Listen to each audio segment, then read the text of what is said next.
Assalamualaikum warahmatullahi wabarakatuh. Waalaikumsalam warahmatullahi Waalaikumsalam wabarakatuh. warahmatullahi wabarakatuh. Baik, sebelumnya suara terdengar ya? Terdengar, Jelas ya, Bang, jelas Bang. Alhamdulillah. Innalhamdulillah nahmaduhu wa nasta'inuhu wa nastaghfiruh wa na'udzu billahi min shururi anfusina wa min sayyiati a'malina may yahdihillahu fala mudilla lahu wa may yudlilhu fala hadiya lahu. Asyhadu an la ilaha illallah wahdahu la syarika lah wa asyhadu anna Muhammadan 'abduhu wa rasuluhu la nabiyya ba'dah, amma ba'd. Qala Allah Ta'ala fi kitabihil karim, a'udzu billahi minasyaitonir rajim. Bismillahirrahmanirrahim. Ara'aital ladzi yukadzibu bid-din fadzalikal ladzi yad'u'ul yatim wa la yahuddu 'ala ta'amil miskin fawailul lil alladzina hum an salatihim sahun alladzina hum yura'un wa yamna'unal ma'un. Shadaqallahul 'azim. Baik, ikhwah wa akhwati fillah rahimakumullah. Alhamdulillah, puji syukur kita panjatkan kepada Allah. Sampai detik ini Allah masih berkenan memberikan kita begitu banyak kenikmatan, mulai dari nikmat iman, nikmat Islam, nikmat sehat, nikmat panjang umur, nikmat waktu luang, dan nikmat-nikmat yang lainnya, sehingga kita bisa sama-sama kembali bertatap muka via virtual dalam rangka mengkaji ilmu-ilmu Allah, ya, mengkaji ilmu-ilmu terkait tentang fikih ibadah. Dan kali ini insya Allah kita akan membahas tentang seputar sholat, ya. Insya Allah seputar sholat, mulai dari syarat sah dan rukun-rukunnya, serta yang membatalkan sholat insya Allah. Salawat dan salam semoga senantiasa tercurahkan kepada Nabi kita Nabi Muhammad SAW beserta keluarga, sahabat, dan para pengikutnya yang senantiasa istiqomah dalam menjalankan syariat Islam. Dan mudah-mudahan kita termasuk pengikut-pengikut Rasulullah SAW yang senantiasa istiqomah dalam menjalankan syariat Islam dalam kehidupan kita sehari-hari hingga Allah Subhanahu wa taala memanggil kita. Baik, langsung saja. Sebelumnya Anda minta maaf ya karena ada beberapa yang terlambat masuk, tapi mudah-mudahan ini tidak menghambat kita untuk belajar terkait tentang fikih ibadah. Saya share dulu itunya ya.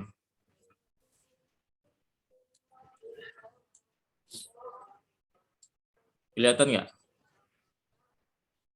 Kelihatan, Bang. Kelihatan Bang. Ya.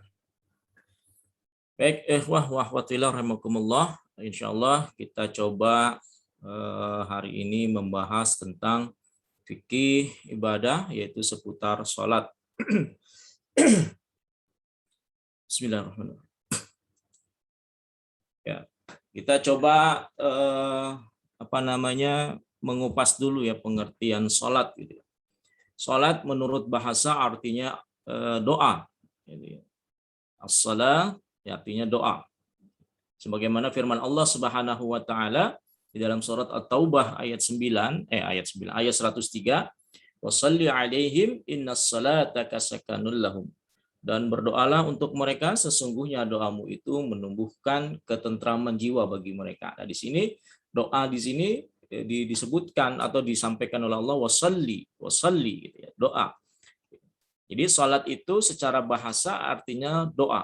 Nah, jadi ketika kita melaksanakan sholat, berarti kita sedang melakukan doa tuh kepada Allah Subhanahu wa taala. Apa itu doa? Doa itu adalah permohonan kepada Allah Subhanahu wa taala. Jadi kalau kita berdoa, maka kita harus benar-benar, jadi kalau kita meminta kepada sesuatu, kepada seseorang, tentunya kan kita punya adab dan etika. Ya, begitu juga dengan sholat. Nah, ketika sholat adalah doa, maka sholatlah dengan baik dan benar, karena di situ kita memohon kepada Allah Subhanahu wa taala. Gitu ya. Nah, sedangkan menurut istilah sholat itu menurut para ahli fikih adalah sebuah rangkaian. Rangkaian mulai dari gerak ucapan sampai gerakan itu sampai perbuatan itu terdiri merupakan sholat gitu ya.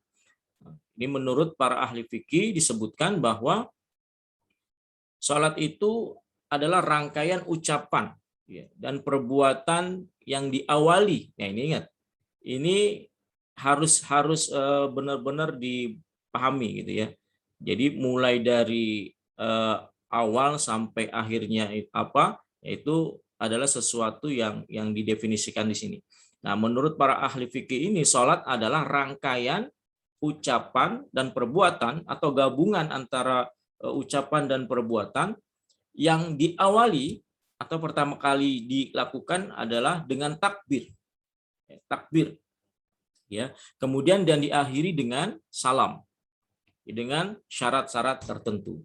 Nah, jadi sholat itu adalah sebuah rangkaian atau gabungan ucapan dan perbuatan yang diawali dengan takbir dan diakhiri dengan salam itu, tetapi tidak serta-merta dilakukan secara seenaknya, ya, secara serampangan, ya, tidak ada aturan. Tetapi rangkaian-rangkaian ini, ucapan dan perbuatan ini itu harus dengan syarat-syarat tertentu, gitu ya. Makanya nanti ada yang namanya syarat sah sholat, itu syarat wajib sholat dan segala macam, gitu ya.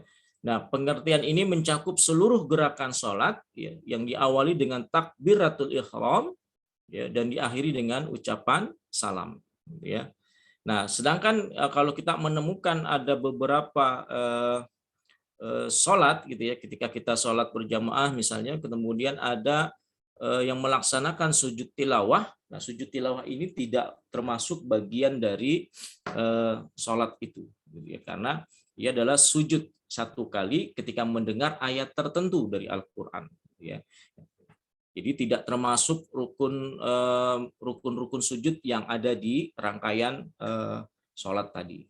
Ya, ini menurut al-fiqih alal madzahi arba'ah, gitu ya. Adapun definisi yang lebih tepat bahwa sholat itu ialah ibadah kepada Allah. Nah, ini lebih spesifik lagi. Jadi sholat itu merupakan sebuah ibadah, sesuatu yang ibadah itu adalah ucapan atau perbuatan yang tujuannya itu kita kepada Allah Subhanahu wa taala, ya, untuk mengharapkan keridhaan Allah Subhanahu wa taala. Tentunya kalau bicara ibadah adalah sesuatu hal yang baik, sesuatu yang diridhoi oleh Allah Subhanahu wa taala. Jadi salat itu merupakan salah satu ibadah kita kepada Allah Subhanahu wa taala.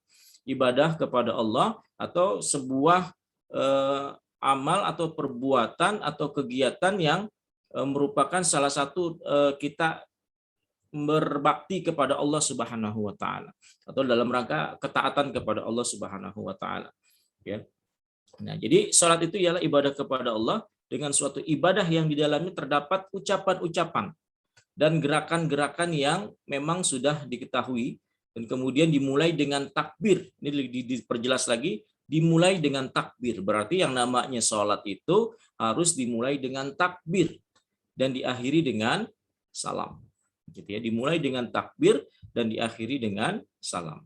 Sebab jika kita katakan bahwa salat itu hanya ucapan saja atau gerakan saja, maka itu tidak akan menjadi bermakna, gitu ya, atau ungkapan itu hanya menjadi kosong. Namun jika kita katakan bahwa ibadah kepada Allah itu, ya, maka kita tahu bahwa salat tersebut akan menjadi ibadah, dan kalau ibadah itu tentunya akan mendapatkan nilai di hadapan Allah Subhanahu wa taala. Ya, ini berdasarkan hadis Rasulullah SAW dari Ali radhiyallahu anha, miftahus salah at-tuhuru wa tahrimuha at-takbiru wa tahliluha at-taslimu.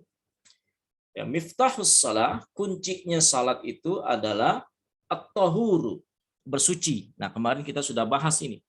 Ya, at-tahuru atau taharah, ya, kita sudah bahas di awal-awal kemarin. Nah, ini adalah kuncinya ketika kita ingin melaksanakan sholat. Jadi kalau tidak kita bersuci dulu, apakah itu berwudu, apakah itu mandi wajib, maka kita nggak akan bisa melaksanakan ini sholat, gitu ya. Ini kuncinya. Kemudian watahrimuha, yang diawali atau pengharamannya at-takbiru, dengan takbir. Maksudnya pengharamannya ini, maksudnya ketika kita sudah mulai takbir Allahu Akbar, maka haram hukumnya kita untuk melakukan sesuatu di lain sholat, di lain gerakan atau ucapan-ucapan sholat. Yang dimaksud dengan wa tahrimuhat takbiru, pengharamannya adalah takbir, atau ketika diawali dengan takbir, kalau kita sudah mulai takbir Allahu Akbar, maka haram hukumnya kita nggak boleh melakukan apapun, apakah itu ucapan maupun perbuatan selain rangkaian dari ucapan dan gerakan sholat itu sendiri. Kemudian watahliluha, kemudian dihalalkan atau penghalalannya at-taslimu, adalah salam. Jadi ketika kita sudah salam, berarti kita sudah halal, sudah bebas untuk melakukan hal-hal yang di luar ucapan atau gerakan sholat. Gitu ya. Ini menurut hadis riwayat Ahmad dan Abu Daud. Sampai sini paham ya?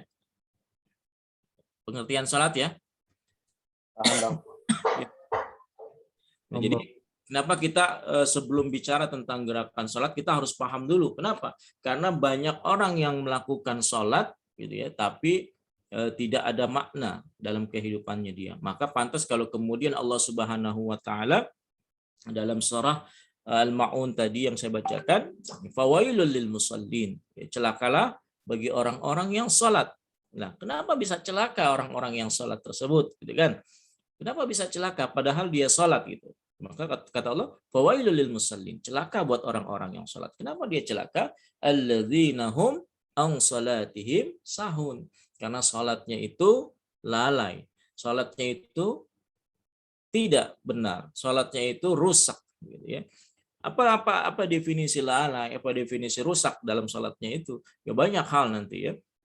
Kemudian alladzina hum yuraun, sholatnya itu tidak mengharapkan keridhaan Allah Subhanahu wa taala, niatnya itu bukan karena Allah Subhanahu wa taala. Inilah orang-orang yang sholat tapi tidak mendapatkan nilai dari Allah Subhanahu wa taala, tapi justru dia celaka. Nah, bisa jadi orang-orang seperti ini dia tidak diawali tidak memahami dulu apa itu sholat sebenarnya. Gitu ya. Lantas kemudian kalau Allah Subhanahu wa taala berfirman di dalam surat At-Taubah kalau nggak salah ya, Utslu ma uhiya ilal kitab, maka di sini diawali dengan bacalah ya Al-Qur'an. Bacalah dengan pemahaman ya. Sebuah Al-Qur'an, bacalah Al-Qur'an dengan pemahaman ya. Maka ketika kita membaca Al-Qur'an di dalam salat itu, maka innas salata tanha 'anil fahsya'i wal munkar. Maka salat kita itu akan mencegah perbuatan keji dan perbuatan mungkar.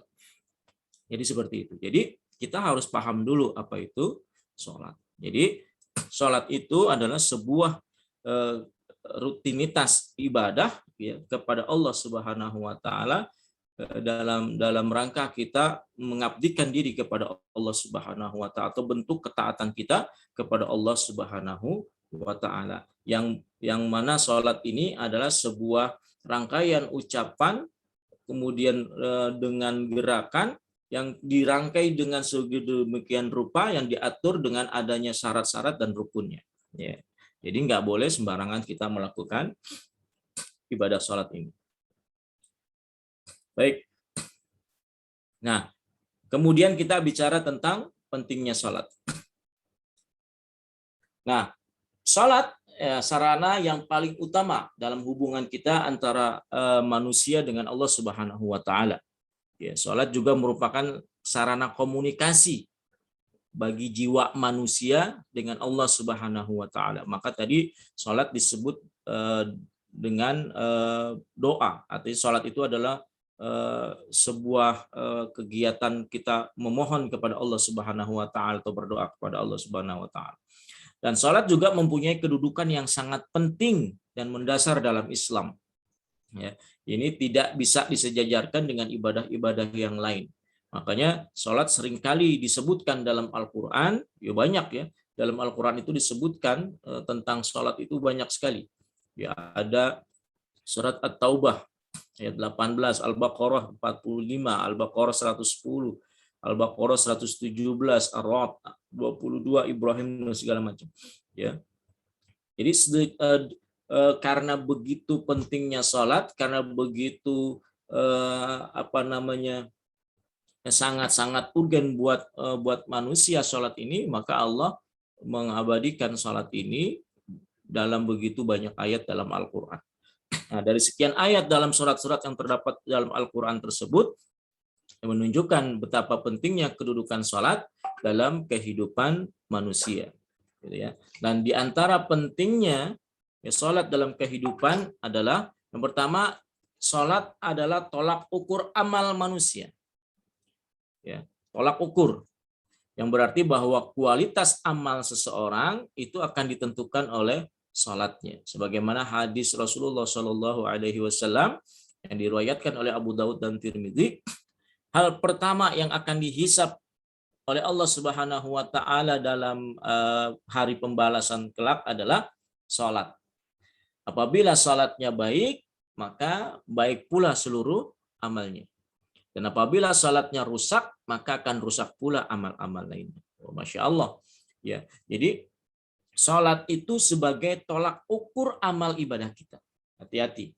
Jadi ketika kita nanti dikumpulkan di hari kiamat, di hari pembalasan, di hari penghitungan, di hari pengadilan, maka dilihat dulu salatnya. Kalau salat kita selama di dunia ini adalah salat yang rusak, ya, tadi yang disampaikan oleh Al-Quran surat Al-Ma'un, fawailul lil musallin, maka rusak, bisa dikatakan rusak pula seluruh amalnya. Artinya apa? Kalau sholatnya aja nggak benar, kalau sholatnya aja nggak benar, ya berarti amal ibadah yang lainnya pun bisa jadi tidak benar. Misalnya ada orang yang rajin banget bersedekah gitu ya, berbuat baik, menolong orang gitu ya. Ya, tetapi dia tidak melaksanakan sholat, tidak melaksanakan sholat, atau sholatnya itu rusak, ya, lalai, ya. Nah, ini bisa dipastikan, ya, atau bisa jadi perbuatan-perbuatan yang dia lakukan di luar sholat itu seperti sedekah tadi. Nah, kalau sholatnya lalai, dia tidak mengharapkan keridhaan Allah Subhanahu Wa Taala, dia tidak khusyuk, tidak ikhlas, ya, tidak optimal dalam melaksanakan sholat, padahal sholat itu adalah sebuah ibadah yang apa ya, yang disebut dengan ibadah khalwat gitu, ibadah yang terhubung langsung dirinya itu dengan Allah Subhanahu Wa Taala. Sebagaimana kita ngobrol dengan satu arah dengan orang gitu ya. Nah, sholat ini hubungan kita langsung, bicara langsung dengan Allah, komunikasi langsung dengan Allah Subhanahu Wa Taala. Nah, kalau sholatnya nggak benar, gitu, ketika dia berhubungan langsung dengan Allah itu nggak benar, apalagi kalau ibadah-ibadah yang bisa dilihat orang banyak, gitu ya. Bisa jadi kalau sholatnya itu nggak khusyuk, sholatnya itu nggak ikhlas, sholatnya itu riya, bisa jadi perbuatan-perbuatan yang lainnya pun dia lakukan dengan riya. Wallahu a'lam. Gitu ya. Karena di sini disebutkan hal yang pertama yang akan dihisab kelak di hari pembalasan adalah sholat. Apabila sholatnya baik, maka baik pula seluruh amalnya. Apabila sholatnya rusak, maka rusak pula seluruh amalnya. Kemudian yang kedua, sholat adalah tiang agama. Ya, tiang agama ini disebutkan dalam hadis Rasulullah, diriwayatkan oleh Baihaqi, sholat itu adalah tiang agama. Maka barang siapa yang mendirikannya, maka sungguh ia telah mendirikan agama. Dan barang siapa yang meninggalkannya, maka sungguh ia telah merubuhkan agama. Ya, artinya apa? Dia mengaku seorang muslim, dia mengaku seorang yang beragama. Ya, tapi ketika agama membuat aturan, membuat sebuah rule dalam kehidupannya dia itu, dan salah satu aturan itu adalah untuk mendirikan salat, maka ketika seseorang yang mengaku beragama itu tidak menjalankan apa yang diperintahkan oleh agamanya, maka dia telah meruntuhkan sebuah pengakuannya itu sebagai seorang yang beragama. Jadi kalau kita ngaku muslim, nanti ada hadis yang lainnya itu ya. Kalau kita mengaku seorang Islam, padahal salah satu rukun dari Islam itu adalah salat, dia tidak melaksanakan salat, maka bisa jadi apa yang dia kemukakan, apa yang dia ikrarkan, apa yang dia nyatakan dirinya sebagai seorang muslim itu bisa jadi batal, bisa jadi runtuh gitu ya, keislamannya dia gitu. Jadi tidak sah lah. Ya kita ngaku anak-anaknya, kita ngaku misalnya mengaku sebagai seseorang atau punya jabatan tertentu, tapi kita tidak melakukan perbuatan-perbuatan yang sesuai dengan profesi atau jabatan itu tersebut, maka bisa jadi itu adalah sebuah omong kosong atau akal-akalan saja.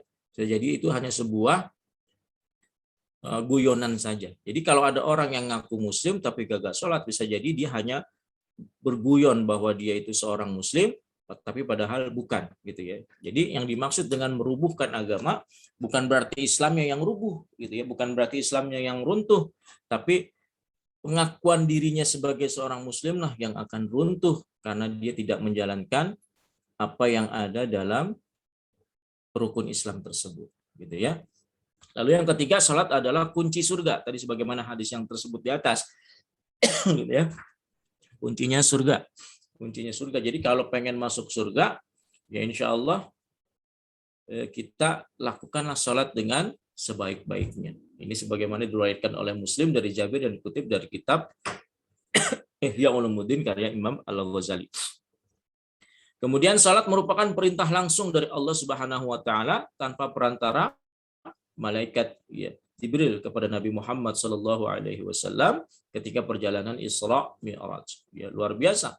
Salat adalah salah satu ibadah, satu-satunya ibadah yang Allah perintahkan kepada Rasulullah sallallahu alaihi wasallam itu tanpa perantara malaikat. Ya, Rasulullah SAW langsung diberangkatkan oleh Allah yang kita kenal dengan perjalanan Isra Mi'raj untuk mendapatkan perintah sholat ini, gitu ya. Begitu sangat pentingnya sholat. Kemudian yang kelima, sholat menjadi benteng yang menjaga diri kita dari perbuatan keji dan kemungkaran, maksiat, gitu ya. Hal ini disebutkan dalam surat Al-Ankabut ayat 45. Ya, ini dia surat Al-Ankabut ayat 45. Utsluma uhiya ilal kitab, bacalah dengan pemahaman, ya beda dengan iqra ya. Di sini kalau ada kata utslu ya, atau nanti ininya jadinya tilawah ya. Kalau iqra qiraah gitu. Utsluma uhiya ilal kitab, bacalah apa yang telah diwahyukan kepadamu yaitu Al-Qur'an, aqimis shalah dan dirikanlah salat gitu ya. Jadi diawali dengan pemahaman dulu. Dalam surat Al-Ankabut ini, bacalah apa yang telah diwahyukan kepadamu yaitu Al-Qur'an, aqimis shalah, innas salata tanha 'anil fahsya'i wal munkar. Maka kalau kita benar-benar memahami apa yang kita baca dalam salat kita, apabila kita memahami apa yang kita lakukan dalam gerakan-gerakan salat kita, maka salat kita itu akan menjadi perisai, akan menjadi benteng untuk mencegah diri kita dari melakukan perbuatan-perbuatan yang keji. Ya, perbuatan-perbuatan yang keji, yaitu perbuatan-perbuatan yang mendasarkan dari biasanya ini keji ini biasanya dari perbuatan-perbuatan perut, ya. Mencuri, kemudian berkata dusta, kemudian ghibah, fitnah gitu, namimah dan segala macam. Jadi kalau orang yang memahami dengan apa yang dia baca dalam sholatnya, apa yang dilakukan gerakan dalam sholatnya, maka dia tidak akan melakukan perbuatan-perbuatan keji. Mustahil orang-orang yang benar dalam sholatnya dia akan melakukan perbuatan-perbuatan keji dan munkar.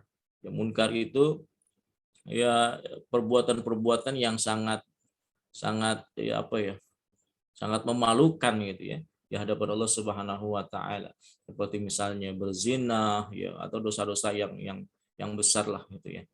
Jadi nggak mungkin tuh orang-orang yang benar dalam salatnya itu akan melakukan perbuatan-perbuatan keji dan munkar. Maka di sini disebutkan di awalnya itu utsluma uhiya ilal kitab. Bacalah apa yang telah diwahyukan kepadamu yaitu Alkitab, Al-Qur'an. Maksudnya bacalah di sini dengan pemahaman, dipahamin gitu. Ya, tidak hanya sekedar baca. Ya, kalau iqra atau qiraah itu hanya sekedar membaca tanpa dituntut untuk memahami. Kalau tilawah, ya utslu tilawah membacanya itu dengan pemahaman. Ya. Dan Allah mengetahui apa yang kamu kerjakan. Lalu yang keenam, salat sebagai pengingat kita, zikir kepada Allah Subhanahu wa taala. Jadi salat itu sebagai zikir kita kepada Allah Subhanahu wa taala. Jadi kalau salat, maka kita akan senantiasa mengingat Allah Subhanahu wa taala. Jadi kalau galau, kalau bimbang, kalau khawatir, kalau punya permasalahan, kalau punya persoalan-persoalan yang mungkin berat kita menyelesaikannya, maka salatlah gitu ya. Salat kepada Allah Subhanahu wa taala sebagaimana dituliskan dalam surat Thaha ayat 14 ini, sesungguhnya aku ini Allah Subhanahu wa taala, tidak ada Tuhan yang hak selain aku, maka sembahlah aku dan dirikanlah salat untuk mengingat aku. Maka ketika ala bizikrillah tatmainul qulub, maka ketika kita salat untuk mengingat Allah, ketika kita galau, ketika kita susah, maka bizikrillah tatmainul qulub, maka zikirlah kepada Allah, maka hati kita akan menjadi tenang. Ya. Atau dalam ayat yang lain Allah menyebutkan, mintalah pertolongan kepada Allah dengan sabar dan salat. Ista'inu bis sabri was salah. Gitu kan? Mintalah pertolongan kepada Allah dengan sabar dan salat. Baik, bahkan Rasulullah SAW pun dalam sebuah hadisnya menegaskan bahwa salat menjadi pembeda atau pembatas yang tegas. Wah, lihat, jelas ya. Coba perhatikan, Rasulullah SAW menyatakan dalam hadisnya dan menegaskan di sini bahwa salat itu menjadi sebuah pembeda, menjadi sebuah pembatas, gitu ya. Kalau pembatas tahu ya, kalau ikan cupang dibatasin tuh ya, kelihatan mana yang satu, mana yang lainnya, gitu ya. Pembatas yang tegas, pembeda yang tegas antara seorang muslim dengan seorang kafir. Nah, jadi kalau kita ngumpul, misalnya ngumpul dalam suatu apalah gitu ya, ruangan gitu ya, banyak orang, kita nggak saling kenal, baik itu nama maupun agama ya. Kemudian ada panggilan azan untuk sholat, ya, untuk panggilan sholat, maka kita akan mengira orang-orang yang melaksanakan sholat itu adalah orang muslim, dan kita mungkin akan mengira orang-orang yang tidak sholat adalah orang yang bukan muslim, gitu ya. Pembeda tuh. Dari situ aja kita udah mulai bisa logikanya seperti itu. Jadi kalau kita ngumpul nih, kita sendiri bisa logika kita akan berbicara, oh mungkin dia bukan orang Islam kali, karena ada azan dia nggak sholat gitu ya. Jadi ini pembeda tuh. Jadi hati-hati ya. Jadi kata Rasulullah SAW, kalau kita nggak pengen dianggap kafir atau non muslim atau bukan muslim ya, menurut Allah Subhanahu wa taala, maka jangan tinggalkan salat, gitu ya. Perjanjian antara kami dengan mereka, yaitu orang-orang kafir, adalah mengenai salat. Wah, ini perjanjian dulu tuh, orang Islam dengan orang kafir adalah salat. Barang siapa meninggalkannya, maka dia telah kafir. Masya Allah, ini sangat tegas banget. Hadis riwayat Ahmad, Abu Daud, At-Tirmizi, An-Nasa'i, Ibnu Majah. Ya, senada dengan hadis tersebut, Umar bin Khattab juga mengatakan, tidak ada Islam bagi seseorang yang tidak menegakkan salat. Makanya salat merupakan bagian dari bangunan Islam atau rukun Islam. Ya. Jadi kalau orang mengaku Muslim tapi tidak mau melaksanakan salat dengan sadar, kemudian apalagi tidak punya rasa bersalah dan tidak merasa ini sebuah kewajiban buat dirinya, maka banyak ulama sepakat mengatakan bahwa dia dihukumi sebagai seorang kafir. Kalau dia meninggal mati, jangan dikubur di tempat kuburan orang muslim atau dimandikan. Na'udzubillah. Jadi jangan sembarangan ya dengan sholat gitu ya. Jangan disepelekan gitu ya tentang sholat. Jadi sholat itu sangat-sangat penting, ya, sangat-sangat urgen di dalam Islam, maka jangan pernah diabaikan. Baik, sampai sini paham? Ada yang mau ditanyakan? Ada istirahat nggak? Ini bang, garis bang, satu. Ada istirahat nggak? Ini bang, sekarang istirahat bang. Oh, istirahat ya. Baik. Ini bang. Baik, ikhwah wa fillah rahimakumullah. karena waktu istirahat pertama ya. Jadi nanti kita lanjutkan di jam keberapa? Jam berapa? Jam 10.35. Jam 10.35 kita akan balik lagi insya Allah dengan bab yang lain gitu ya. Ini nanti saya coba sedikit bicara tentang sejarah perintah sholat gitu ya, sedikit aja. Oke, baik, wallahu alam. Nanti kita lanjutkan di jam 10.35. Baik Bang, boleh dilanjut Bang. Baik.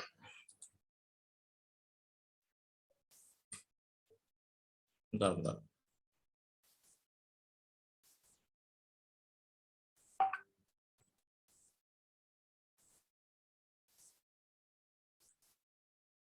Kita lanjutkan ya. Kelihatan ya? Kelihatan Bang. Kelihatan Bang. Sampai jam berapa? 11:05 Bang. 11:05. Baik, kita lanjutkan. Bismillah. Kita coba bahas dulu tentang sejarah perintah sholat. Ini menurut para sahabat dan pembacaan terhadap sejarah penetapan rukun-rukun Islam itu diketahui bahwa salat 5 waktu itu merupakan rukun pertama yang wajib dijalankan oleh seorang muslim. Ya, sejarah diperintahkannya salat ini menurut pendapat para ahli sejarah yang masyhur telah diwajibkan pada malam Isra Mi'raj gitu ya.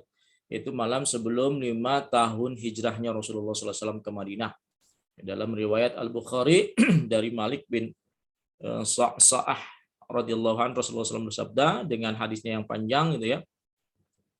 Nah, sebenarnya sebelum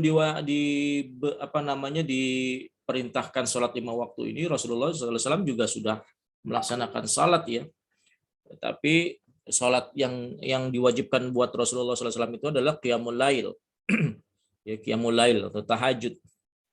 Itu sholat yang diwajibkan oleh Rasulullah SAW. Nah, ketika ada perintah sholat 5 waktu ini, maka sholat qiyamul lail itu buat umat Nabi Muhammad SAW itu tidak menjadi sebuah kewajiban. Karena ini sudah ada perintah wajibnya sholat.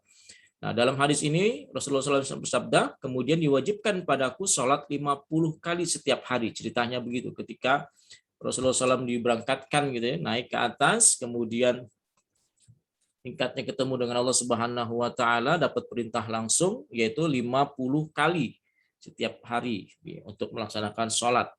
Kemudian Rasulullah SAW turun ya, lewat di hadapan Nabi Musa. Ya, Nabi Musa bertanya, apa yang telah diperintahkan kepadamu? Ya, kemudian Rasulullah SAW menjawab, aku diperintahkan untuk sholat 50 kali setiap hari. Wah, kemudian Nabi Musa alaihissalam berkata, wah, sungguh umatmu itu nggak akan sanggup melaksanakan 50 kali sholat dalam sehari. Ya. Tapi kalau Rasulullah SAW ini tipe Rasul yang sebenarnya penurut gitu ya kepada Allah Subhanahu wa taala, dia pemalu. Jadi kalau Allah sudah perintahkan, dia akan merasa malu kalau untuk meminta dikurangi atau segala macam gitu ya. Tapi karena ini desakan oleh Nabi Musa, kemudian Rasulullah juga sebenarnya juga paham kali ya, sadar bahwa ya kayaknya berat juga memang. Dan aku kemudian kata Rasulullah, demi Allah telah mencoba menerapkannya kepada manusia sebelumnya. Aku telah berusaha keras untuk Bani Israel gitu kata Nabi Musa, dan sungguh-sungguh sehingga ini nggak bisa gitu ya kata Nabi Musa. Maka kembalilah kepada Rabbmu dan mintalah keringanan untuk umatmu. Ya, kemudian Nabi kembali kepada Allah dan memberiku keringanan dengan mengurangi 10 sholat. Lalu kembali lagi turun ketemu Nabi Musa dan bertanya lagi, gimana? Udah dikurangin? Sudah, tapi 10. Wah, kalau 10 masih belum bisa, minta lagi gitu ya. Sampai akhirnya 5 rakaat gitu ya. Nah, ulama Hanafi sepakat sholat yang difardukan pada malam Isra itu ya, yaitu tanggal 17 Ramadan. Satu setengah tahun sebelum hijrah. Namun menurut Al-Hafiz Ibnu Hajar mengatakan sholat yang difardukan itu pada tanggal 27 Rajab. Nah, pendapat inilah yang kemudian banyak diikuti oleh mayoritas umat Islam, ya bahkan di berbagai negara. Nah, sebelum melakukan Mi'raj, Rasulullah SAW pernah melakukan sholat 2 kali sehari semalam. Itu tadi yang saya sampaikan. Yaitu ketika waktu pagi dan malam. Masing-masing sholatnya 2 rakaat. Kemudian setelah Mi'raj, Allah mewajibkan Nabi Muhammad dan umatnya untuk menjalankan sholat 5 waktu sehari semalam, yaitu sholat subuh, zuhur, asar, maghrib, dan isya, sesuai dengan tata cara yang telah disyariatkan. Jadi memang ibadah sholat ini adalah ibadah yang memang sudah ada ketentuan-ketentuannya ya, tata caranya. Gitu ya. Nah, ini sejarah singkatnya. Jadi kalau bicara sejarah yang lengkapnya ya nanti kita bicara tentang Isra Mi'rajnya Rasulullah Shallallahu Alaihi Wasallam ya. Kenapa Rasulullah SAW berangkatkan dan segala macamnya, itu nanti bicaranya tentang sejarahnya Isra dan Mi'rajnya Rasulullah SAW. Baik, kemudian kita masuk syarat sahnya salat. Ini kesimpulannya aja langsung ya. Syarat sah salat. Ya, syarat merupakan sesuatu yang menjadi sahnya salat. Jadi syarat itu istilahnya apa ya? Kalau mau melakukan sesuatu ya harus ada syaratnya. Berarti syarat itu yang menentukan seseorang itu bisa melakukan sesuatu atau tidak gitu ya.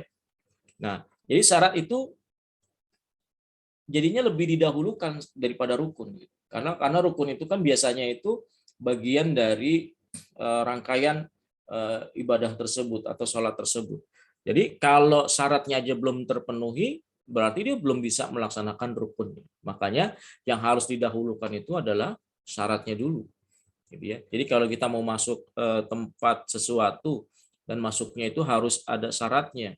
Dan padahal di dalam tempat itu kita harus melakukan kewajiban-kewajiban kita, gitu ya. Tapi kalau syaratnya belum bisa terpenuhi untuk masuk ke tempat itu, kita kan nggak bisa masuk atau tidak bisa mengerjakan sesuatu di dalam rumah tersebut. Jadi syarat itu harus lebih didahulukan. Jadi itu yang maksud dengan syarat gitu ya. Jadi sebab syarat itu harus dipenuhi sebelum mengerjakan sholat. Nah, adapun syarat-syaratnya itu ada 6, gitu ya. Paling tidak ada 6 berdasarkan kitab Fathul Mu'in. Yang pertama bersuci, toharoh. Tadi ada hadisnya di depan ya. Yang pertama sudah kita sampaikan. Jadi bersuci ini atau toharoh ini adalah bersuci dari hadas kecil maupun hadas besar. Gitu ya, hadas kecil maupun hadas besar. Ya, kalau hadas kecil cukup kita dengan berwudu, gitu ya, atau tayamum jika tidak memang mendapati air. Dan kalau hadas besar, ya tentunya kita harus disucikan dengan cara mandi wajib atau mandi janabah. Gitu ya. Contohnya seperti haid, junub, nifas, gitu ya. Atau kemarin yang sudah kita bahas gitu ya. Dengan cara mandi. Dan kalau nggak dapat air ya tayamum juga. Gitu ya. Jadi diawali dengan toharoh, bersuci. Jadi ketika kita mau sholat, melaksanakan sholat, maka syarat yang pertama adalah kita harus bersuci atau toharoh. Yaitu kalau kita tidak mengalami hadas besar, ya maka kita cukup dengan berwudu saja.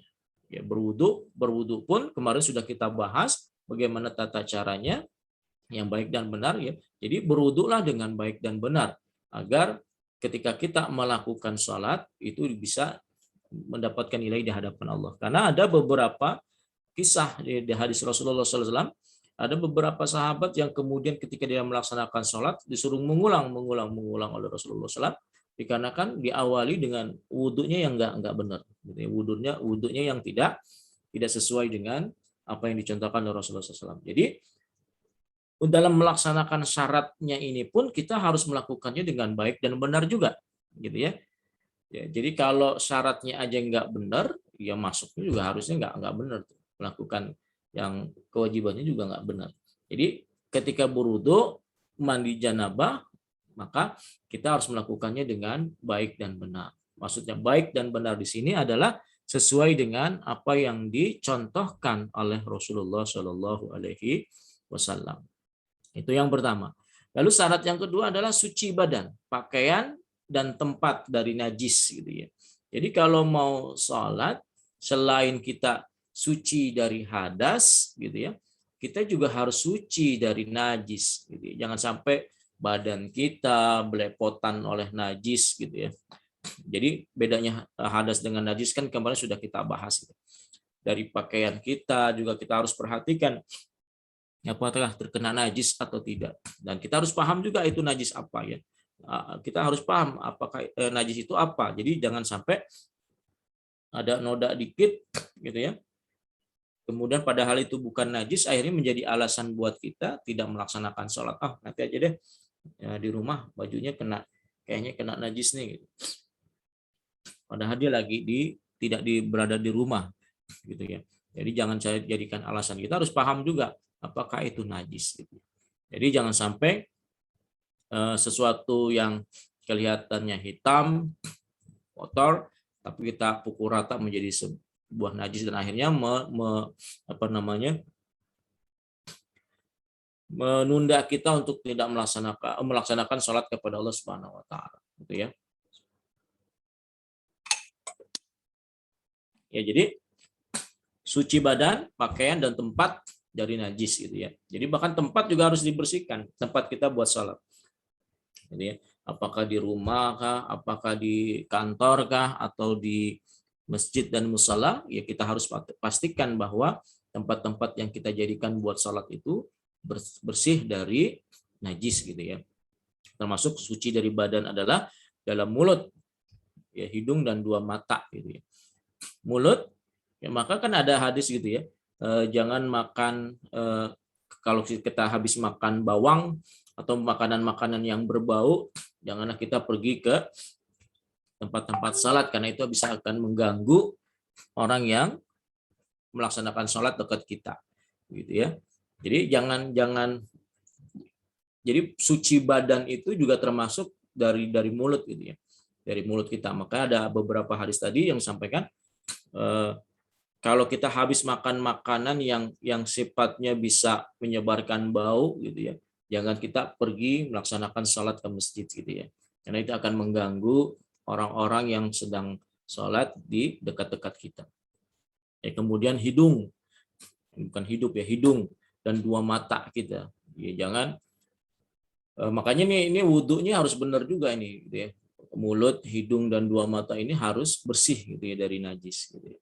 Nah, sedangkan suci pakaian dari segala yang dibawa, ya meskipun tidak ikut bergerak, dan suci dari tempat mengerjakan. Misalnya bisa jadi ya pakaian ini jangan dari yang boleh nyuri gitu ya, atau hasil ya tidak yang diharamkan oleh Allah lah gitu ya.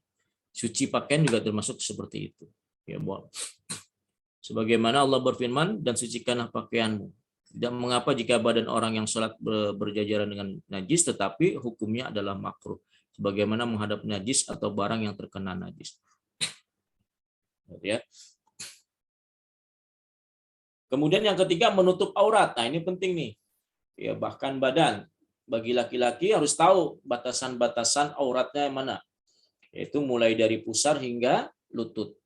Pusar hingga lutut. Nah itu auratnya laki-laki itu. Jadi kalau telanjang dada sah nggak sholatnya, tapi pusar ketutup, lutut ketutup. Ya ini termasuk sudah menutup aurat, ya, karena batasan laki-laki itu pusar dan lutut. Tapi bukan berarti kemudian sholatnya pakai kaos kutang doang gitu ya. Karena kan kita sholat itu menghadap Allah Subhanahu Wa Taala, kita punya etika gitu. Kalau kondangan aja kita mesti pakai pakaian yang rapi gitu ya, pakai pakaian yang baru dibeli, pakai minyak wangi, masa sholat kita menghadap Allah pakai kaos kutang doang atau pakai kaos oblong gitu, ada gambarnya lagi gitu ya di belakang, ya gambarnya segala macam deh, ada gambar-gambar yang tengkorak, gambar-gambar bahkan ada kata-kata gitu ya, baju dagadu kan biasanya banyak kata-kata gitu ya, segala macam lah bahasanya itu ya. Orang nanti yang sholat di belakang kita bukannya bacaan sholat, malah bacaan yang ada di baju kita gitu ya. Jadi harus ada etika, ada adab juga ketika sholat, walaupun secara zahir dia sudah menutup aurat kita, gitu ya. Kemudian bagi perempuan menutup seluruh badan, selain muka dan kedua telapak tangan sampai pergelangan tangan. Ya, jadi kalau Imam Syafi'i itu menganjurkan menggunakan mukena ruku terusan, gitu ya, agar menutup aurat. Jadi kan biasanya kalau mukena itu double ya, ada yang bawahan, ada juga yang atasan gitu ya. Jadi yang atasan itu terkadang juga panjang gitu ya. Ini buat menutup aurat. Nah, banyak juga nih yang tidak memperhatikan ini nih, tentang menutup aurat, apalagi yang laki-laki udah pakai kaos gitu ya, pakai celana lepis gitu. Tapi bajunya itu ketat sehingga ketika dia ruku dan sujud semuanya kelihatan tuh, yang ada di mohon maaf, ada yang di pantatnya dia itu, ya belahan pantatnya pun kelihatan. Itu bisa jadi tidak sah sholatnya tuh. Ya makanya sekarang banyak tuh yang menjual rompi sholat tuh. Kalau memang pakai kaos, sholatnya nggak bawa kemeja atau nggak bawa baju koko, ya usahakan punya rompi sholat tuh yang panjang gitu ya. Jadi bisa menutup auratnya ketika ruku dia kebuka itunya tuh. Atau sujud dia kebuka itunya. Banyak ya? Pernah lihat seperti itu nggak? Ya? Pernah lihat ya? Jadi orang sujud, iya kelihatan itunya tuh. Ya, Masya Allah. Kan kita ngelihatnya aja geli bagaimana Allah gitu. Gitu ya. Kemudian yang keempat, mengetahui masuk waktu sholat. Nah ini penting juga, ini syaratnya ini. Jangan main asal sholat aja gitu ya. Belum waktunya zuhur main sholat aja gitu.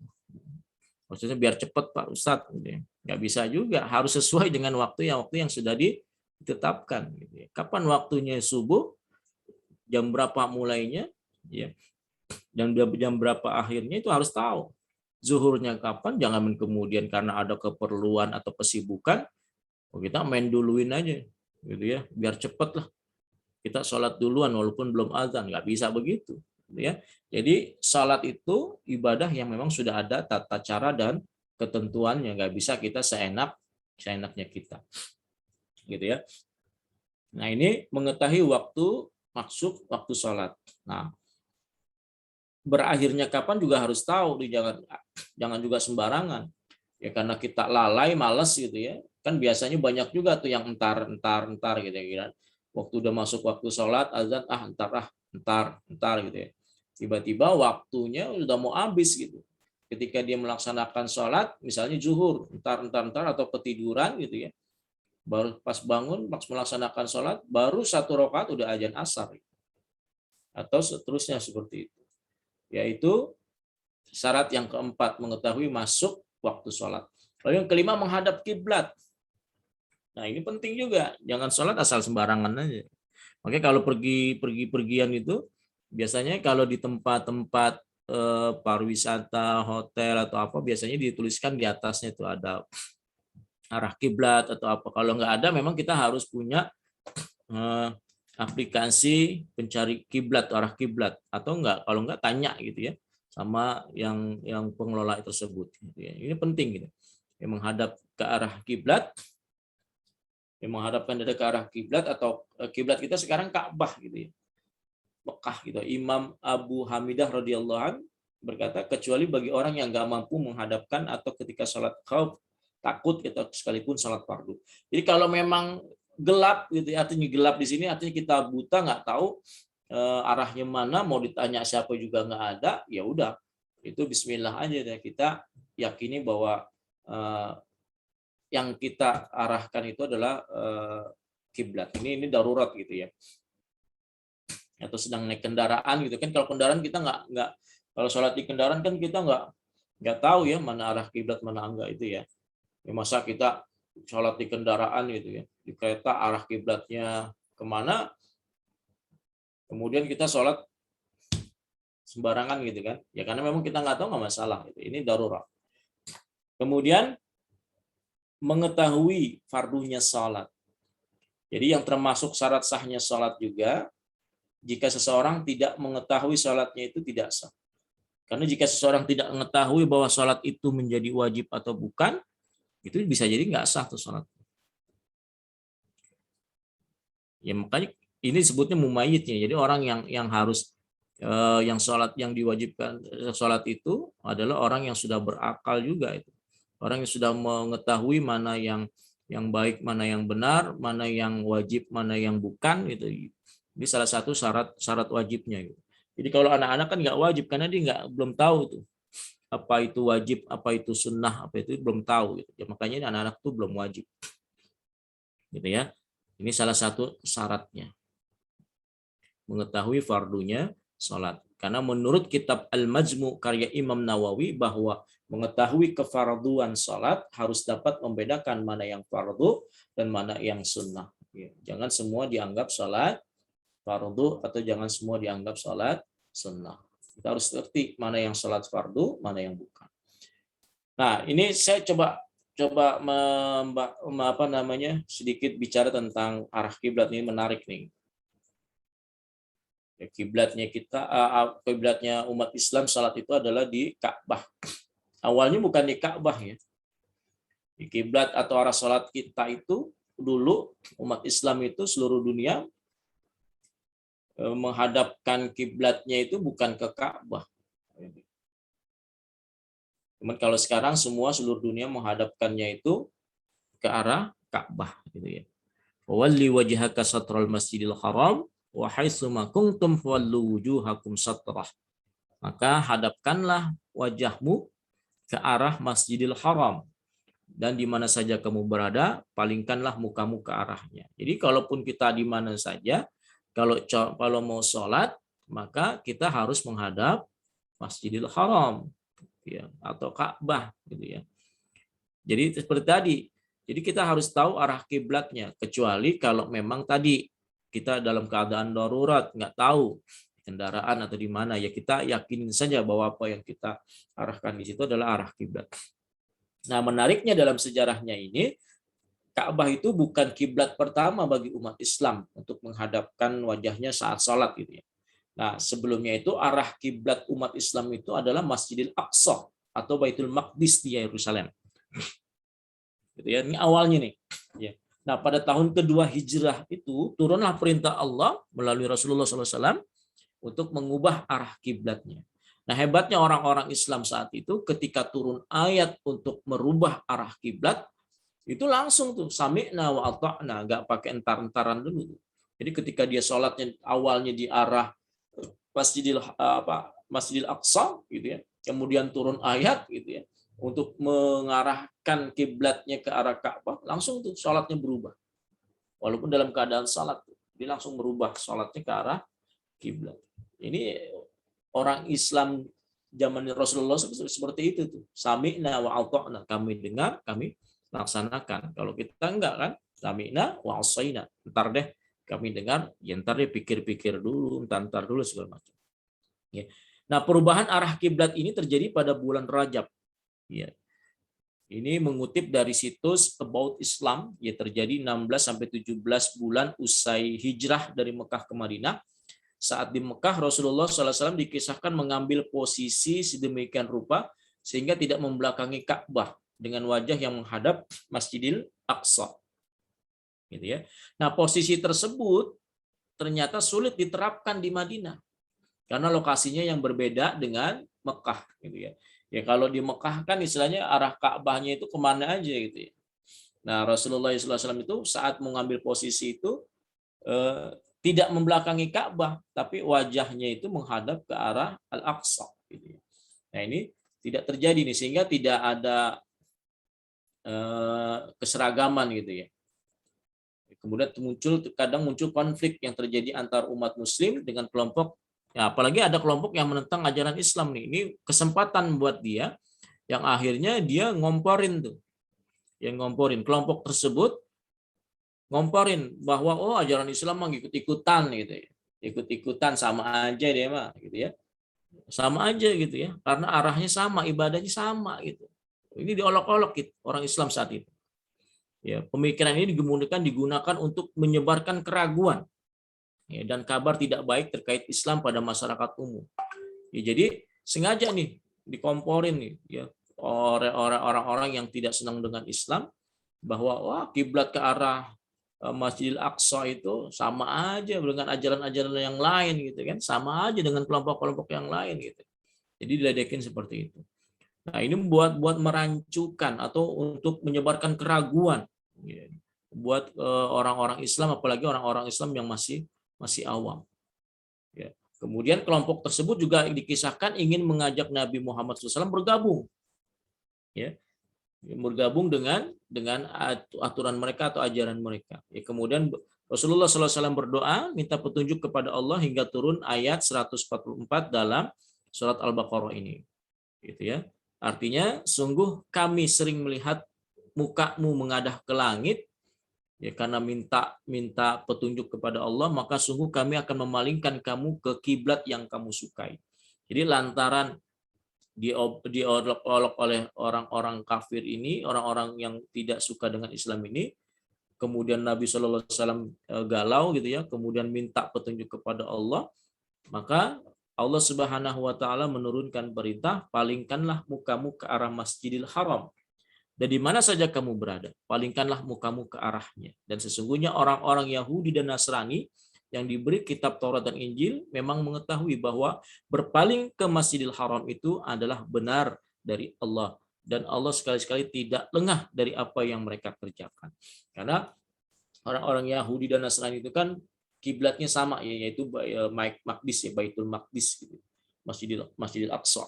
Nah, ketika dirubah ini mereka sebenarnya sadar bahwa itu adalah memang perintah dari Allah Subhanahu wa taala. Nah, kemudian diikuti oleh kaum muslimin bahwa menggunakan Baitullah sebagai kiblat saat sholat. Nah, ini tidak berhenti sampai di sini lagi nih. Kelompok-kelompok yang tidak cinta Islam itu akhirnya juga tetap meledek umat Islam tuh untuk tadi ya membuat keraguan-keraguan ke dalam diri orang-orang Islam. Ya, jadi ada lagi tuh isu tuh tentang perubahan arah kiblat ini digunakan kelompok tersebut untuk menyebarkan anggapan dan pemikiran nggak baik terkait Islam. Salah satunya adalah isu ibadah menjadi tidak berkah apabila tidak dilakukan menghadap Masjidil Aqsa. Jadi ketika kita menghadap Masjidil Aqsa diledekin, sama aja dengan kelompok yang lain atau agama yang lain. Tapi ketika kita dirubah oleh Allah, diledekin, nggak bakal berkah lo, gitu ya, menghadap Ka'bah. Kalau nggak menghadap Al-Aqsa lo nggak bakal berkah, gitu ya. Nah ini jadi apa ya? Jadi rancu lagi gitu buat kaum muslimin saat itu. Nah Allah turunkan lagi ayat 177 dalam Al-Baqarah untuk menjawab ya apa yang disebarkan oleh kaum kafir tersebut ya, untuk mengingatkan juga kewajiban seorang muslim. Laisal birra ayyuwallu wujuhakum, bukanlah menghadapkan wajahmu ke arah timur dan barat itu suatu kebajikan. Jadi bukan jadi jangan nggak usah khawatir ya. Jadi yang penting itu bukan masalah lo kemana gitu, bahasa kasarnya. Bukan masalah lo menghadap kemana. Jadi kan ledekannya orang-orang kafir itu kalau nggak ke Masjidil Aqsa nggak berkah gitu ya, nggak dapat pahala lo gitu. Nah kata Allah ditekankan di sini bukan menghadapkan wajahmu ke arah timur dan barat itu suatu kebajikan, akan tetapi kebajikan itu adalah ketika kamu beriman kepada Allah, kepada hari akhir, kepada para malaikat, kepada kitab-kitab, kepada nabi-nabi, dan memberikan harta yang dicintai kepada kerabatnya, anak yatim, orang-orang miskin, musafir yang memerlukan pertolongan, dan orang-orang yang meminta-minta. Dan kemudian memerdekakan hamba sahaya, mendirikan sholat dan menunaikan zakat. Dan orang-orang yang menepati janjinya apabila berjanji, dan orang-orang yang sabar dalam kesempitan, penderitaan, dan dalam peperangan. Mereka itulah orang-orang yang benar imannya, dan mereka itulah orang-orang yang bertakwa. Jadi Allah lebih rinciin lagi tuh.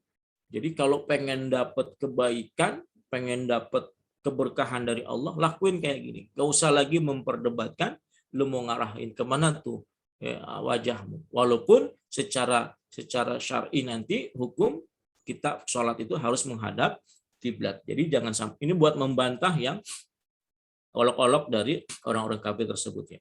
Nah, perubahan arah kiblat juga menghadapi pertentangan dan keraguan di antara kaum muslimin. Selain tadi dapat rongrongan gitu dari orang-orang yang nggak suka, ini juga ini wajar ya menghadapi terjadi keraguan di antara kaum muslimin. Kok bisa berubah-berubah gitu ya segala macam. Nah, ini dijawab lagi oleh Allah Subhanahu wa taala, dan demikian pula kami telah menjadikan kamu umat Islam, umat yang adil dan pilihan, agar kamu menjadi saksi atas perbuatan manusia, dan agar Rasulullah Muhammad SAW menjadi saksi atas perbuatan kamu. Dan kamu tidak menetapkan kiblat yang menjadi kiblatmu sekarang, melainkan agar kami mengetahui supaya nyata siapa yang mengikuti Rasul dan siapa yang membelot. Dan sungguh pemindahan kiblat itu terasa amat berat, kecuali bagi orang-orang yang telah diberi petunjuk oleh Allah, dan Allah tidak akan menyia-nyiakan imanmu, sesungguhnya Allah Maha Pengasih lagi Maha Penyayang kepada manusia.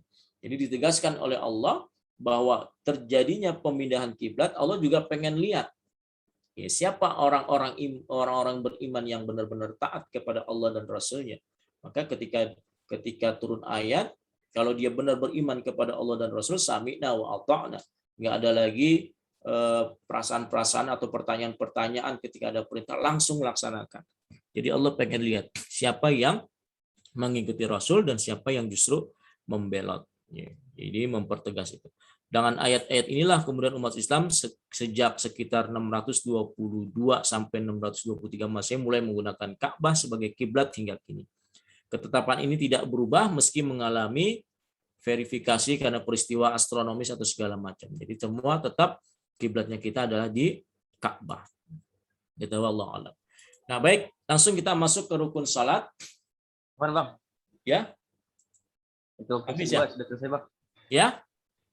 Sekarang masuk sesi tanya jawab. Wah, ini belum selesai nih. Oh jadi Bang, boleh lanjut dulu Bang. Ya, selesaikan dulu ya, cepet ya. Iya Bang, silakan Bang. Ini rukun salat, ini yang penting soalnya nih. Dari Malik telah bersabda Rasulullah SAW, dan salatlah kalian sebagaimana kalian melihat aku salat, hadis riwayat Bukhari. Ini yang penting ya. Jadi kalau kita mau melakukan salat, maka harus kita jadikan rujukan adalah Rasulullah SAW sebagaimana Rasulullah SAW salat. Kan kita nggak pernah lihat Rasulullah SAW salat. Ya kita bisa cek di hadis-hadisnya Rasulullah SAW yang sudah banyak diinikan oleh para ulama dalam kitab-kitab fikihnya. Baik, rukun salat adalah setiap perbuatan dan perkataan yang akan membentuk hakikat salat. Ya, jadi rukun salat itu adalah setiap perbuatan dan perkataan yang akan membentuk hakikat salat. Jadi kalau ada beberapa hal yang tidak dilakukan dalam rukun ini, maka belum terbentuk tuh hakikatnya. Ya, jadi kalau ada misalnya rukun salat ada sekian, ada salah satu yang tidak dikerjakan, maka dia akan tidak menjadi sebuah sholat gitu. Contoh bikin donat atau bikin apalah gitu. Ada bahan utama yang tidak dimasukkan atau tidak diolah, itu belum jadi donat gitu. Belum jadi kue atau belum jadi sesuatu yang pengen kita buat. Nah, apabila salah satu rukun ini tidak ada atau ditinggalkan, sholat tersebut secara syar'i tidak dianggap oleh Allah alias tidak sah atau tidak bisa digantikan dengan sujud sahwi. Gitu ya. Nah, dalam hal ini meninggalkan rukun sholat ada dua aspek. Yang pertama, meninggalkan rukun sholat dengan sengaja, sesuai kesepakatan para ulama. Kalau ini memang disengaja, kondisi seperti ini tentu sholatnya nggak sah atau batal, kalau sengaja. Kemudian meninggalkan rukun sholat karena lupa atau nggak tahu, maka kondisi seperti ini ada tiga perkara yang perlu diperhatikan. Pertama, apabila mampu untuk mendapati rukun itu lagi, wajib untuk melakukannya kembali. Hal ini sudah menjadi kesepakatan para ulama. Bu, kalau ingat, ya kerjakan rukunnya itu. Nanti ada sujud sahwi gitu ya. Kemudian apabila tidak mampu memperoleh lagi, sholatnya batal. Menurut para ulama Hanifiyah, sedangkan menurut jumhur ulama atau mayoritas para ulama berpendapat bahwa rakaat yang tertinggal rukun tadi jadi hilang. Jadi, kalau dia lupa gitu ya. Kalau dia lupa, kemudian selesai dia baru ingat. Ya, jadi rukun yang tadi jadi hilang, tapi sholatnya tetap dianggap sah kalau benar lupa. Ya. Kemudian bila mana yang ditinggalkan adalah takbiratul ihram, sholatnya harus diulang dari awal karena ia tidak mengikuti sholat secara benar. Karena pembukanya kan takbiratul ihram itu awalnya. Jadi kalau takbiratul ihramnya lupa, ya sholatnya harus diulang. Nah, rukun sholat dibagi menjadi 3. Ada rukun qalbi, tempatnya ada di hati, yaitu niat. Jadi niat itu adanya di dalam hati. Kemudian rukun qauli, sifatnya ini sifatnya yang bacaan, yang diucapkan, yaitu membaca takbir, Allahu Akbar, ya, kemudian membaca Al-Fatihah, Alhamdulillahirabbil alamin, karena tidak ada salat tanpa Al-Fatihah gitu ya. Kemudian membaca salawat, ini ada juga perbedaan pendapat apakah salawat itu menjadi rukun atau tidak. Kemudian mengucapkan salam. Ya.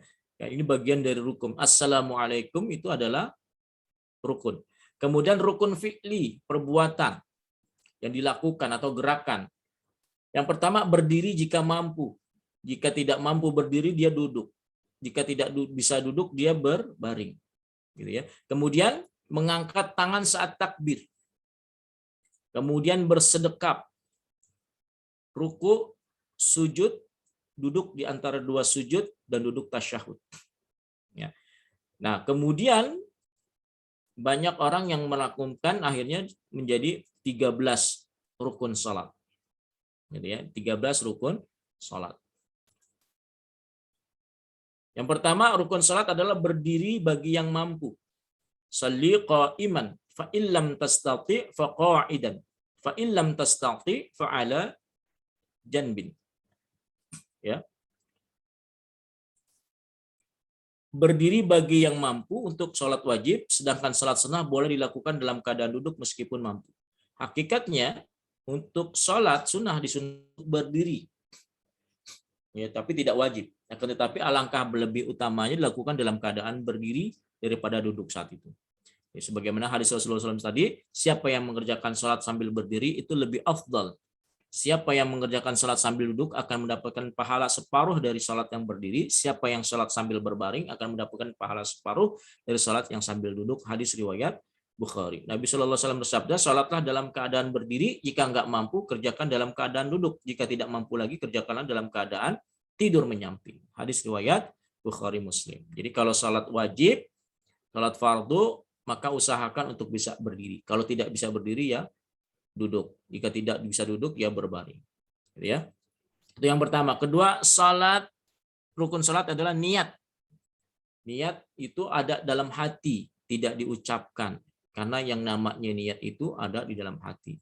Yang dibarengi dengan takbiratul ihram. Saat takbiratul ihram Allah, maka hati kita niat untuk melaksanakan salat.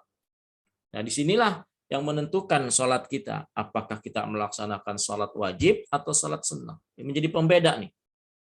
Apakah sholat kita sholat wajib atau sunnah, apakah sholat kita sholat zuhur atau subuh, sholat asar atau maghrib, dan sebagainya. Nah, jadi niat itu dalam hati dan tidak disyariatkan niat tersebut untuk dilafazkan. Tidak disyariatkan. Ada juga beberapa ulama yang mengatakan kalaupun diucapkan itu untuk menguatkan hati. Ya, untuk menguatkan hati. Tapi yang jelas niat itu pasti ada dalam hati. Ya, sesungguhnya segala amal itu tergantung pada niatnya. Innamal a'malu bin niat. Ya. Dan sesungguhnya balasan itu untuk masing-masing orang tergantung daripada apa yang dia niatkan. Hadis riwayat Bukhari dan Muslim. Nah, hadis ini juga dijelaskan oleh Imam Nawawi dalam Raudhah At-Talibin. Niat berarti al-qasd, mempunyai maksud atau sengaja, menyengaja. Ada tujuannya. Jadi niat itu punya tujuan. Gitu ya. Dengan kata lain, seseorang yang salat harus mengonsentrasikan berbagai pikirannya terhadap salat yang sedang ia lakukan atau kerjakan, dan sifat-sifatnya pun harus diingat pula, seperti bahwa ia sedang melakukan salat zuhur kah, salat asar kah, salat fardu, atau salat sunnah, atau salat yang lainnya. Lalu meniatkan perkara ini dengan niat yang dibarengi dengan awal-awal takbir atau takbiratul ihram. Ya, jadi niatnya itu dalam hati Allah, di sini diniatkan ya untuk salat apa kita gitu ya. Ya. Jadi niat itu al-qasd. Kemudian miftahus shalah, kuncinya salat at-tahur, bersuci, wa tahrimuha takbir.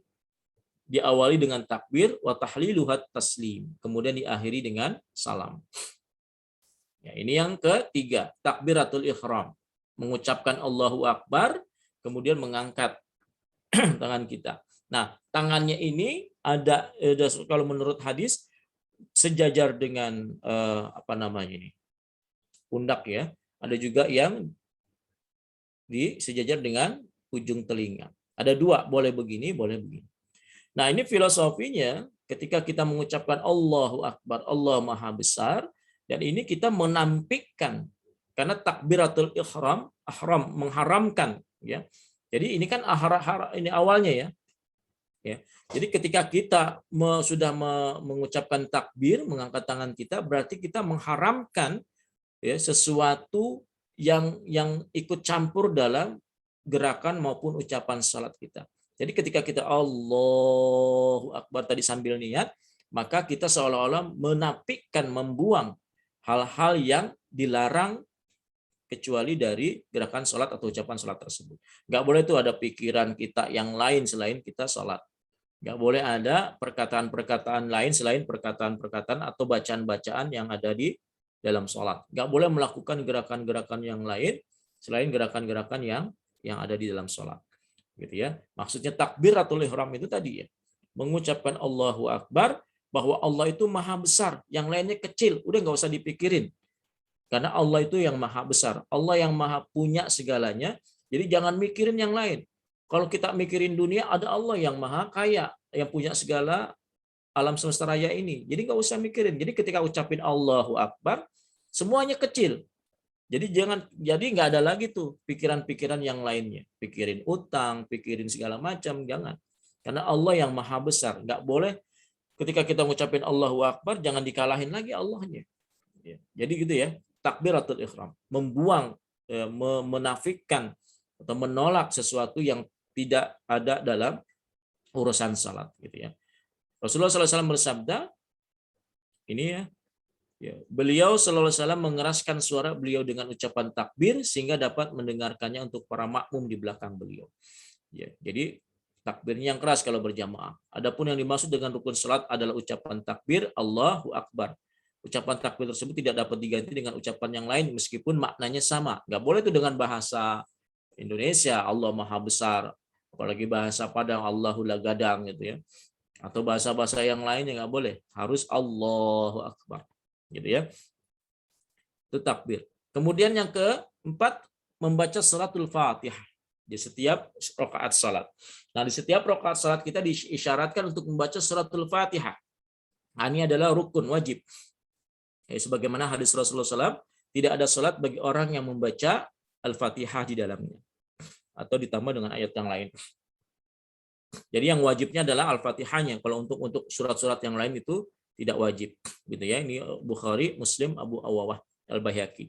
Kemudian di dalam hadis yang diriwayatkan oleh Muslim dan Abu Awanah, Rasulullah SAW pernah mengatakan bahwa apabila seseorang sholat, akan tetapi tidak membaca suratul Fatihah di dalamnya, sholatnya kurang. Maksudnya kurang di sini adalah tidak sempurna. Ya, jadi ada yang mengatakan tidak sah, ada juga yang mengatakan tidak sempurna. Lagi-lagi masalah fikih seperti sebagaimana yang saya sampaikan, bisa terjadi adanya khilaf ya, perbedaan gitu ya, ikhtilaf gitu ya. Dalam membaca suratul Fatihah, Rasulullah SAW membacanya dengan memenggal ayat demi ayat satu-satu, nggak boleh disambung. Kemudian berhenti lalu membaca, kemudian berhenti lagi lalu membaca, dan seterusnya hingga akhir surat. Ya, pembahasan mengenai surat Al-Fatihah terdapat. Nah, ini ada di bukunya nih, baca di sini. Ya. Baik. Summarka hatta tatma'inna raki'an. Kemudian ruku. Ruku dan tumakninah ini yang penting nih. Tumakninah.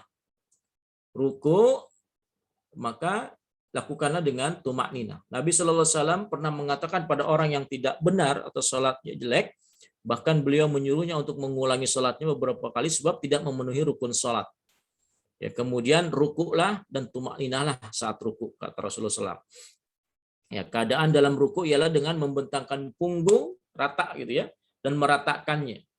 Ya, jadi punggungnya rata tuh. Bahkan dikatakan kalau ditaruh telur pun telurnya nggak akan menggelinding. Nah, dalam hal ini diibaratkan apabila dituangkan air di atas punggung, air itu tidak akan tumpah atau tetap di situ, saking ratanya. Ya, jadi jangan terlalu nukik ke bawah, jangan juga mendongak ke atas kayak ular, gitu ya. Jadi harus rata. Lalu meletakkan kedua telapak tangannya itu pada lutut dengan merenggangkan jari-jari tangannya, direnggangkan, jangan dirapetin. Kalau sujud baru berarti dirapetin. Kalau rukuk direnggangkan. Pegang lututnya, kemudian punggungnya rata, gitu ya. Kemudian tumakninah, jangan buru-buru, jangan kayak ayam matokin makanannya. Ya. Tumakninah adalah keadaan atau kondisi tenang, yang mana setiap persendian di dalam tubuh kita juga jadi tenang. Jadi jangan buru-buru, karena setiap gerakan itu akan merubah persendian-persendian kita. Ya. Jangan sampai kita sholat malah jadi saraf kejepit, jangan sampai itu, karena saking cepatnya buru-burunya. Biar tenang dulu sampai posisinya itu menjadi sempurna. Kalau sudah sempurna baru beralih kepada gerakan yang lain. Ya. Nabi Shallallahu Alaihi Wasallam bersabda, tidaklah sempurna salat hingga seseorang di antara kalian menyempurnakan wudhu, kemudian takbir, lalu melakukan ruku dengan meletakkan telapak tangan di lutut hingga persendian yang ada dalam keadaan tumakninah dan tenang. Gitu ya. Dan kemudian adapun ulama yang mengatakan bahwa tumakninah sekedar membaca zikir yang wajib dalam ruku, yaitu bisa jadi sebagai bentuk tumakninahnya. Jadi ketika ruku, tumakninahnya itu adalah kita membaca zikir, tapi jangan juga cepat-cepat, gitu ya. Baik, lalu kemudian la tatimmus shalah ahadikum hatta yusbigha thumma yukabbiru fayarka'u fayadha'u kaffaihi ala rukbatayhi hatta tatma'inna mafasiluhu wa tastarhi.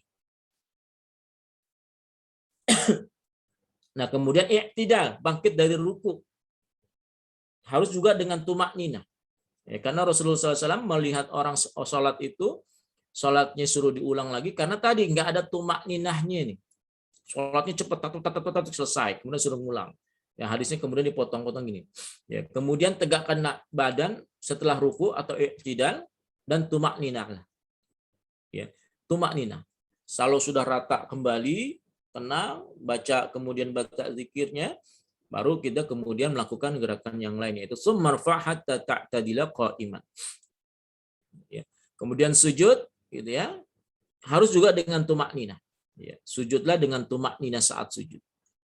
Ya. Nah, yang penting untuk dipahami bahwa hendaklah dalam keadaan sujud itu ada 7 bagian anggota badan yang menempel di tempat sujud. Pertama, telapak tangan kanan, telapak tangan kiri, lutut kanan, lutut kiri, ujung kaki kanan dan ujung kaki kiri, dahi yang sekaligus hidung. Gitu, dahi yang sekaligus hidung. Nah, ini yang menjadi persoalan sekarang nih ya, di masa pandemi, apakah orang yang pakai masker itu sah salatnya atau tidak, karena hidungnya itu terhalang oleh masker. Nah, ini terjadi perbedaan pendapat lagi ya. Ini kita nggak bahas. Kemudian aku diperintahkan bersujud dengan 7 bagian anggota badan, dahi termasuk hidung, kemudian beliau mengisyaratkan dengan tangannya. Kemudian telapak tangan dan kanan kiri, lutut dan kanan kiri, dan setelah ujung kaki kanan dan kaki kiri, hadis riwayat Bukhari. Kemudian sumasjud hatta tatma'inna sajidan. Itu yang tadi ya. Kemudian lanjutnya umirtu an asjuda ala sab'ah a'zum min alal jabhah.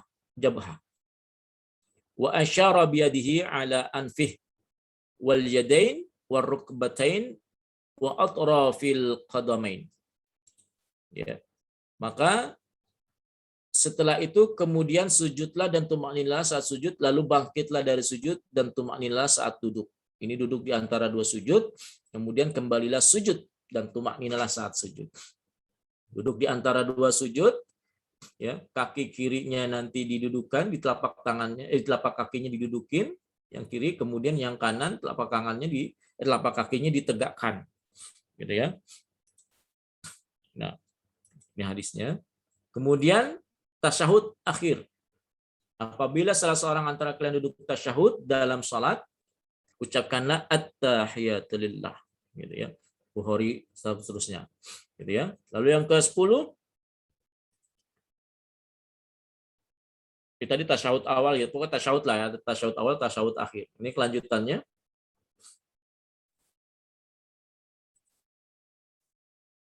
Kemudian, nah ini kalau di sini disebutkan rukun salat, salawat kepada Nabi setelah mengucapkan tasyahud akhir. Wajib bersalawat kepada Rasulullah SAW. Ya. Rasulullah SAW pernah mendengar seorang laki-laki berdoa dalam salatnya yang mana orang tersebut tidak memuji dan menyanjung Allah, serta tidak pula bersalawat kepada Rasulullah SAW, dan orang ini disebut oleh Rasulullah SAW sebagai orang yang terburu-buru. Ya. Kemudian Nabi SAW memanggilnya sambil berkata kepadanya dan kepada yang lain juga, apabila salah seorang di antara kalian salat, hendaklah ia memulai dengan memuliakan dan menyanjung Rabb-nya yang maha agung lagi maha mulia, lalu bersolawat. Dalam satu riwayat, hendaklah ia bersolawat kepada Nabi SAW, kemudian berdoa dengan apa yang ia inginkan. Kemudian Rasulullah SAW mendengar seorang lelaki yang sedang salat, orang itu memuliakan memuji Allah Ta'ala serta bersolawat kepada Nabi SAW. Kemudian beliau berdoa, bersabda, berdoalah niscaya doamu akan dikabulkan dan mintalah niscaya permintaanmu akan diberikan. Adapun salawat yang paling baik ya adalah berikut.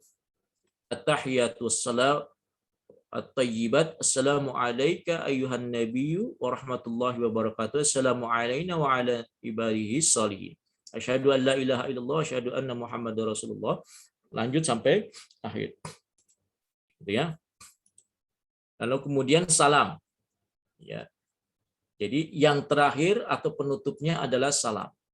Yang mengharamkan dari hal-hal di luar salat adalah ucapan takbir, sedangkan yang menghalalkannya kembali adalah ucapan salam. Jadi dengan ucapan takbir di awal kita tidak boleh atau haram melakukan hal-hal di luar salat. Setelah selesai, kita sudah halal lagi untuk melakukan hal-hal di luar salat. Ya, salam ke kanan sambil mengatakan Assalamualaikum warahmatullah. Ya, salam ke kiri kemudian mengucapkan Assalamualaikum warahmatullah. Gitu ya. Dan ini adalah berurutan dalam rukun-rukun yang ada atau tertib. Kecuali niat sama takbiratul ihram itu ya. Niat sama takbiratul ihram itu ya secara berbarengan. Enggak ada nomor 1 niat, nomor 2 takbiratul enggak. Karena berbarengan dilakukan. Baik, itu kemudian yang membatalkan salat kurang lebih ada 10 ya. Pertama, keadaan hadas kecil dan hadas besar ketika kita salat atau sudah berwudu kemudian kita hadas kecil atau hadas besar maka batal. Ya, itu salatnya batal. Kentut batal. Ya. Haid batal gitu ya salatnya dalam keadaan salat. Kemudian aurat terbuka batal. Mengkonsumsi makanan, lagi salat makan atau minum saat salat ya batal. Kemudian tiba-tiba kena najis pada badan maupun pakaian, kejatuhan tai apa gitu ya, batal. Bergerak hingga lebih dari 3 kali berturut-turut gitu ya. Atau gerakan-gerakan yang aneh-aneh gitu ya. Kecuali kalau misalnya badannya gatel gitu ya. Ya memang nggak sengaja, bukan untuk disengaja gitu ya, itu nggak masalah. Kemudian melakukan gerakan yang besar seperti lompat, memukul, nginjek kaki teman, senggol-senggol, nah itu batal. Mendahului maupun terlambat mengikuti gerakan imam. Banyak juga nih yang duluin imam gitu ya. Nah, itu batal tuh. Contohnya ketika imam masih dalam keadaan sujud, makmum udah bangun dari sujud gitu. Kemudian memiliki niat membatalkan salat dengan kondisi tertentu. Nah, ini batal juga salatnya.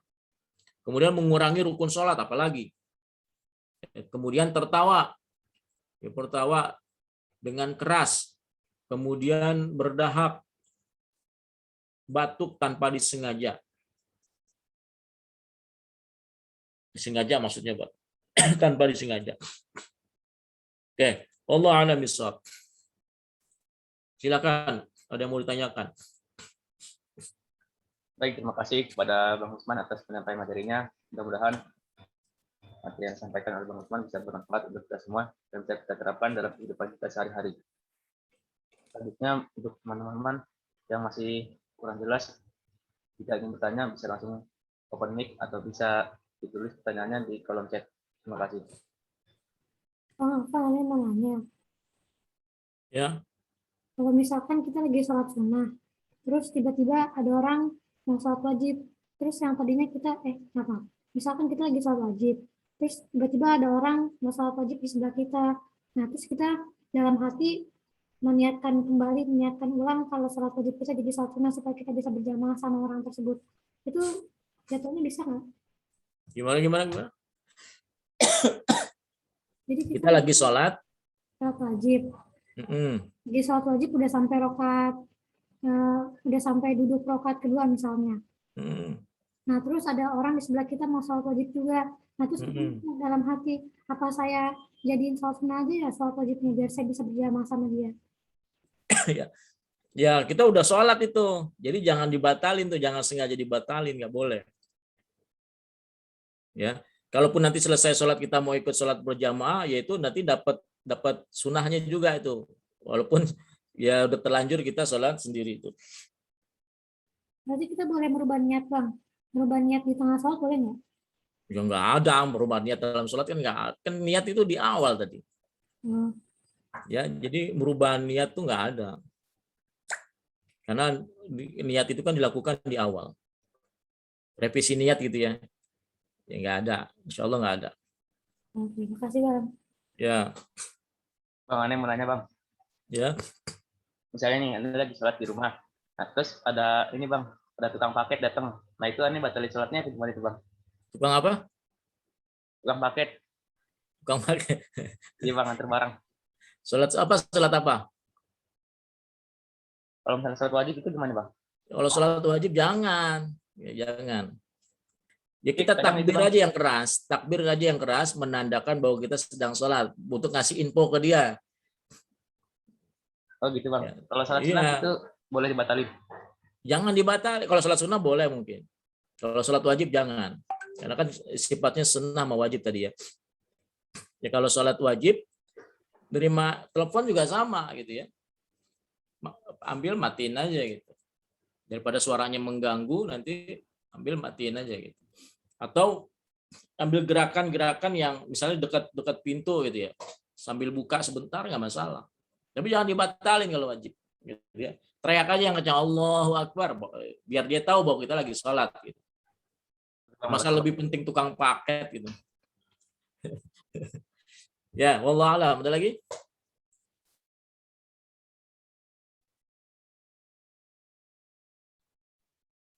Kayaknya cukup udah Bang. Cukup ya. Baik. Jika memang tidak ada lagi pertanyaan, ya mudah-mudahan ini menjadi pencerah buat kita. Tapi jangan merasa puas dulu ya. Bisa jadi apa yang saya sampaikan ada beberapa hal yang kurang atau mungkin salah gitu ya. Jadi tetap kita harus terus mencari, menggali ilmu-ilmu terkait tentang fikih ibadah. Jadi jangan puas dengan beberapa yang kita dapat gitu ya. Terus kita mencari agar sempurna itu ibadah kita. Gitu ya. Wallahu a'lam. Ya silakan untuk MC. Saya cukupkan. Assalamualaikum warahmatullahi wabarakatuh. Waalaikumsalam warahmatullahi wabarakatuh. Baik, terima kasih kepada Bang Usman karena telah mengisi materi pada NKI di hari Sabtu kali ini. Untuk selanjutnya, sebelum kita akhiri acara NKI pada pagi hari ini, mari kita cukupkan dengan membaca kalimat hamdalah terlebih dahulu.